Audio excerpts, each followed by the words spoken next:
Deuxième partie, Magali et Tony.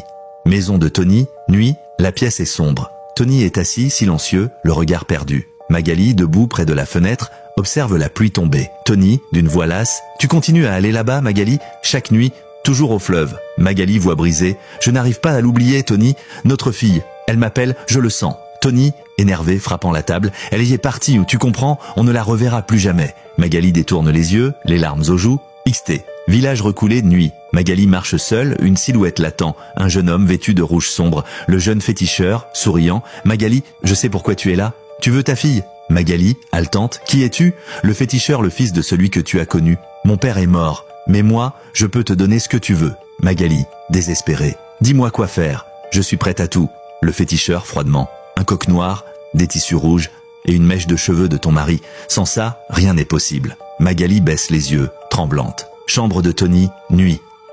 Tony dort profondément. Magali s'approche, ciseaux en main, ses mains tremblent. Elle coupe discrètement une mèche de ses cheveux. Magali murmurant, les larmes aux yeux. « Pardonne-moi, mon amour. » Fleuve Congo, pleine lune. La brume s'élève du fleuve. Magali, en blanc, tend les objets au féticheur. Le féticheur, chantant une incantation, « Esprit des eaux, entendez notre appel », il jette le coq dans le fleuve. Le cri de l'animal se noie dans l'eau. Soudain, une silhouette apparaît dans la brume. C'est Mélina. Ses longs cheveux noirs brillent, ses yeux bleus fixent Magali. Mélina, voix éthérée. « Maman, pourquoi m'as-tu livré aux eaux ?» Magali, effondrée, tendant les bras. « Non, non, je voulais juste que tu sois là. Je voulais que tu existes. Je t'aime. » Mélina, sombre. « Alors je reviendrai, mais jamais comme avant. » Elle avance, sort de l'eau, sa peau brille d'écailles argentées. Magali la serre contre elle. Soudain, Magali hurle de douleur, tenant son ventre. Magali hurlant. « Ah, qu'est-ce que tu m'as fait ?» Le féticheur, rire diabolique. « Tu voulais ta fille ?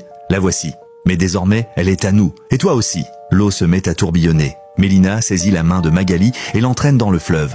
Fleuve Congo. Quelques minutes plus tard, Tony arrive en courant, paniqué. Tony hurlant. « Magali, Mélina !» Il plonge les mains dans l'eau, mais il ne reste que des remous. Tony, en pleurs, à genoux. « Non, non, Seigneur, pourquoi ?» Église. Jour. Tony est devant le pasteur, les yeux rouges. Tony, désespéré. « Aidez-moi, dites-moi que je peux les sauver. » Le pasteur, soupirant grave. « On ne pactise pas avec les esprits sans payer le prix.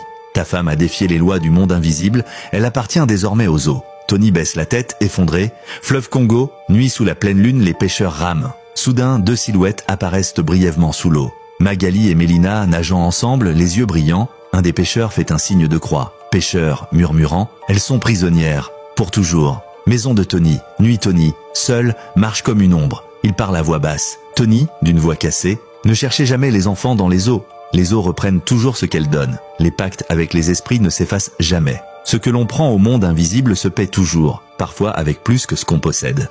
Les histoires de Waddol, cette histoire vous est présentée par Les histoires de Waddol, le maître des récits mystiques africains où tradition, esprit, secret et vérité oubliées prennent vie. Merci à Waddol de nous plonger dans ces univers sombres mais porteurs de grandes leçons. Que chaque récit réveille les consciences et que les ténèbres reculent face à la lumière.